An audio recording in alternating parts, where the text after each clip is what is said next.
గంధం చంద్రుడు గారు IAS managing director SC corporation వారిని ఒక 2 నిమిషాలు మాట్లాడవలసిందిగా కోరుతున్నాను. 2 నిమిషాలు సరిపోదు, కొద్దిగా టైం ఎక్కువనే తీసుకుంటాను. మీరు నాకు 10 మినిట్స్ అని చెప్పారు. మేము లోన్ అడిగే ఇంకో 10 లక్షలు, మీరు 1,00,000 ఇస్తున్నారు కదా.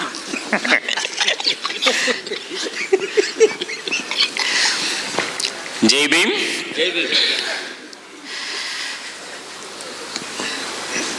పోరాట పందా మార్చుకోవాల్సినటువంటి సమయం ఆసన్నమైంది.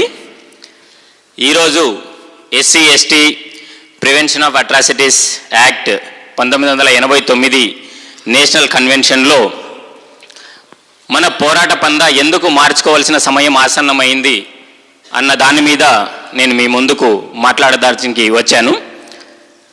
చట్టాలు చెయ్యమని కోరే స్థితి నుండి, ఇంతసేపు ఝాన్సీ గారు చెప్పినట్లు చట్టం చెయ్యమంటే రోడ్డు ఎక్కాలి, చట్టం ఇంప్లిమెంట్ చేయమంటే రోడ్డు ఎక్కాలి, దాన్ని మంచిగా అమలు చేయండి అంటే రోడ్డు ఎక్కాలి. ఈ రోడ్డు ఎక్కాల్సిన పరిస్థితి నుండి చట్టాలు చేసే స్థాయికి ఎదగాల్సినటువంటి అవసరం ఉంది. మీకు ఒక చిన్న ఫోటో చూపిస్తాను, అంటే ఇక్కడ స్క్రీన్ లేదు కాబట్టి ఇది చూపిస్తున్నాను. ఇది మీకు గుర్తే ఉంటుంది. ఒక డెడ్ బాడీని బ్రిడ్జ్ మీద నుండి తీసుకొని వెళ్ళనివ్వకపోతే తమిళనాడులో దాన్ని బ్రిడ్జ్ పై నుండి కొంత తాళ్ళు కట్టేసి స్ట్రెచర్ మీద కిందికి దింపి తీసుకొని వెళ్ళాల్సినటువంటి పరిస్థితి ఏర్పడింది. ఎందుకంటే ఆ రోడ్డు మీద మీరు వెళ్ళడానికి మీకు అవకాశం లేదు, ఇది మా రోడ్డు, మిమ్మల్ని వెళ్ళనివ్వమని చెప్పేసి అక్కడ ఉన్నటువంటి దళితుల్ని ప్రివెంట్ చేస్తే ఇలా కిందికి తాడు కట్టి తీసుకొని వెళ్ళేటప్పుడు దానికి ఒక స్ట్రెచర్ కట్టి తీసుకొని వెళ్ళారు. ఇది ఎన్ కుప్పం, వనియంబాడి తాలూకాలో వెల్లూరు మండలంలో ఎన్ కుప్పం అన్న వ్యక్తి యొక్క డెడ్ బాడీని ఒక ప్రైవేట్ బ్రిడ్జ్ మీద నుండి తీసుకొని వెళ్తుంటే మేము తీసుకొని వెళ్ళనివ్వము అని చెప్పేసి అక్కడ ఉన్నటువంటి అప్పర్ క్యాస్ట్ పీపుల్ స్టాప్ చేస్తే దాన్ని ఇలా తాడు కట్టినప్పుడు అక్కడ దాని మీద ఉన్నటువంటి పూలు కింద పడిపోయాయి. ఒక స్ట్రెచ్చర్కి కట్టేసి ఒక హీనంగా తీసుకొని వెళ్ళడం జరిగింది. ఇది మీ అందరికీ కూడా ఈ విషయం జస్ట్ ఒక 2.5 నెలల క్రితమే జరిగింది. ఆగస్టు 3వ వారంలో జరిగింది. మీ అందరికీ గుర్తు ఉంటుంది.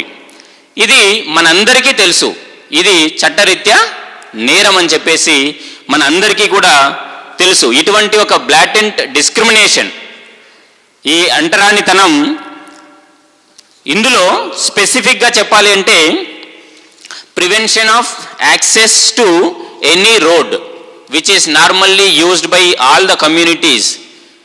If somebody prevents, it is a punishable offense అని తెలిసిన తర్వాత కూడా ఇది మనకి అంటరానితనం offences act 1955 untouchability offences act, దీన్ని 76లో ప్రొటెక్షన్ ఆఫ్ సివిల్ రైట్స్గా మార్చడం జరిగింది. అంటరానితనం అఫెన్సెస్ యాక్ట్ కింద ఈ సెక్షన్ 3(4) కింద నేను చదివి వినిపిస్తాను మీకు. Whoever on the ground of untouchability enforces against any person any disability with regard to the use of or access to any road or passage which other members of the public and any section thereof have a right to use or have access to, if somebody prevents him, shall be punishable with imprisonment of not less than a month, which may extend to up to 6 months.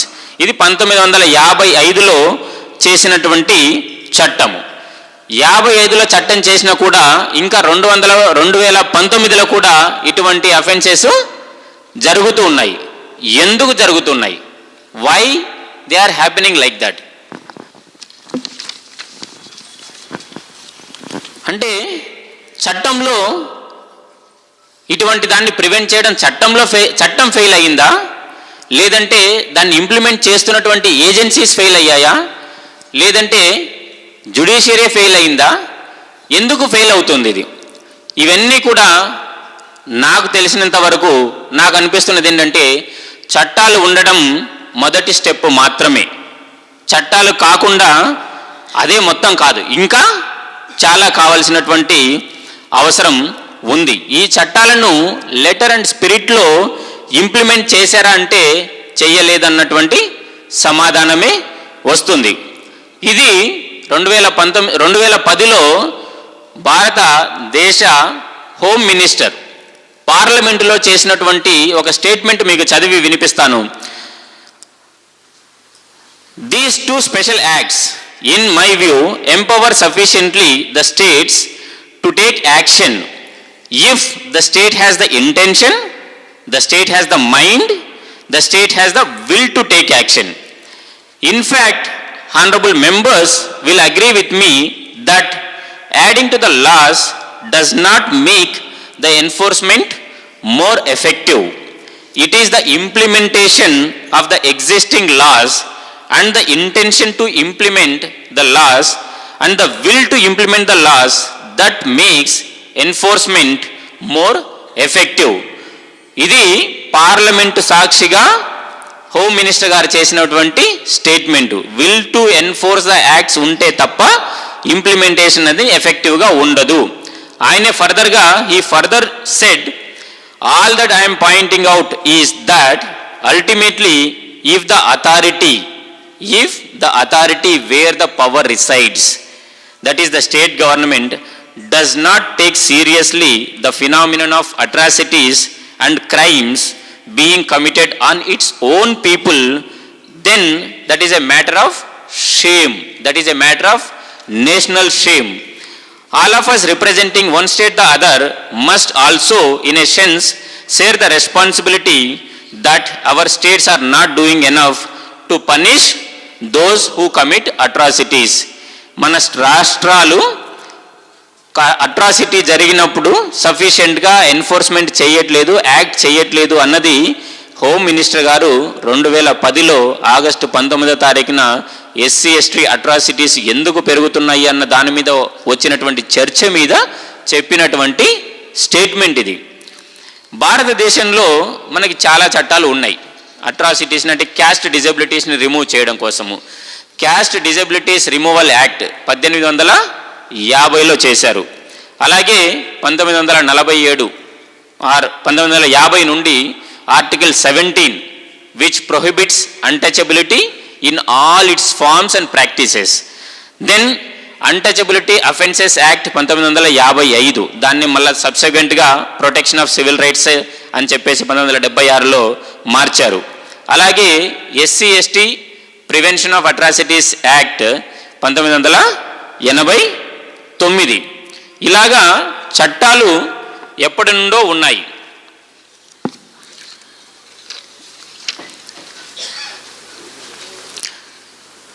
కానీ ఈ చట్టాలు అంటే discrimination based on caste and untouchability and various formats and the prevention methods have evolved. ఎలా evolve అయ్యాయి? 1850లో disabilities అన్నారు, caste disabilities removal act అన్నారు. తర్వాత 1955కి వచ్చేసరికి it became untouchability offences. Disability నుండి అఫెన్సెస్ అంటే వికలాంగత్వం, అంటే ఫిజికల్గా వికలాంగుడైతే వికలాంగుడు అన్నట్లు caste disabilities, as if somebody is suffering from a disability. No, we're not suffering from disability. It is the system which has imposed. Disability నుండి అఫెన్సెస్ అంటే నేరాలు అన్నారు. నేరాల నుండి 89కి వచ్చేసరికి అట్రాసిటీ అయిపోయింది. సో డిజేబిలిటీ నుండి నేరాలు, నేరాల నుండి అట్రాసిటీస్కి ఇలా అంటే that has become the discrimination has like evolved. అంటే దాన్ని ఎఫెక్టివ్గా ట్యాకిల్ చేయడానికి స్టేట్ గవర్నమెంట్, సెంట్రల్ గవర్నమెంట్స్ చేసినటువంటి చట్టాలు కొంత ఇందులో డెఫినేషన్స్ని మార్చుకుంటూ వెళ్ళాయి. The change in the definitions and stringent provisions చేశారు. ఇన్ని చేసిన తర్వాత కూడా still neither the atrocities have reduced Nar the discrimination has been eradicated completely. Still it is continuing and it is growing. It is increasing. The atrocities are increasing. Crimes in India, 2017 NCRB report, National Crime Records Bureau, 2017లో తీసుకొచ్చినటువంటి crimes in India రిపోర్ట్లో the crimes against schedule caste or 38,613 in 2015, 40,743 in 2016, 43,122 in 2017. This is the latest report. They are on the increasing spree. Honorable dignitaries on the dais and all the dignitaries sitting off the dais will agree with me that the reasons for the discrimination lie elsewhere. The effective methods or చట్టాలు సరిపోవు, వాటిని ఎఫెక్టివ్గా control చేయడానికి we have to look beyond acts. Again, I'll quote another statement made by the Honorable Home Minister in the House of Parliament, where he says, we can make more and more acts, but if the enforcement is lax, if the enforcement is poor, then merely adding to the body of legislations does not make a difference. చట్టాలను add చేసుకుంటూ ప్రొవిజన్స్ని స్ట్రింజెంట్గా చేసుకుంటూ డెఫినేషన్స్ని మార్చుకుంటూ వెళ్ళినంత మాత్రాన ఇది మార్పు రాదు. They are not properly implement. Having laws is first step. చట్టాలు ఉండడం అన్నది first step, but that is not enough. ఇప్పుడు ఒకవేళ చట్టాలే సరిపోతాయి అనుకుంటే ఇప్పుడున్న చట్టాలతో చాలా ఈ పాటికి కంట్రోల్ అయి ఉండాల్సింది. They are not properly implemented because again the people who are implementing, the officials who are implementing, or the judicial members who are implementing them are also from the same society. They also have the same sort of prejudices which the society has.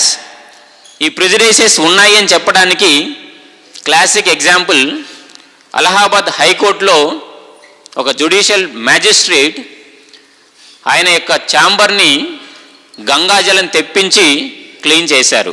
ఎందుకంటే అంతకుముందు ఆ పొజిషన్లో ఒక దళితుడు ఉన్నాడు అని చెప్పేసి. జ్యుడిషియరీలోనే ఇంత ప్రిజుడిసెస్ ఉంటే అడ్మినిస్ట్రేటివ్ అఫీషియల్స్లో ఎంత ఉండాలి, సొసైటీలో ఎంత ఉండాలి, దానివలన ఇది కంట్రోల్ అవుతుంది అని చెప్పేసి ఎప్పటికీ అవ్వాలి. This is not going to end like this, because there is a belief system or cultural practices which uphold the caste system and which uphold the discrimination processes. Unless and until the caste is annihilated, the untouchability is removed, it is not possible to end atrocities. As Dr. B.R. Ambedkar has said, the communities which have a share in the power will ultimately vanish. The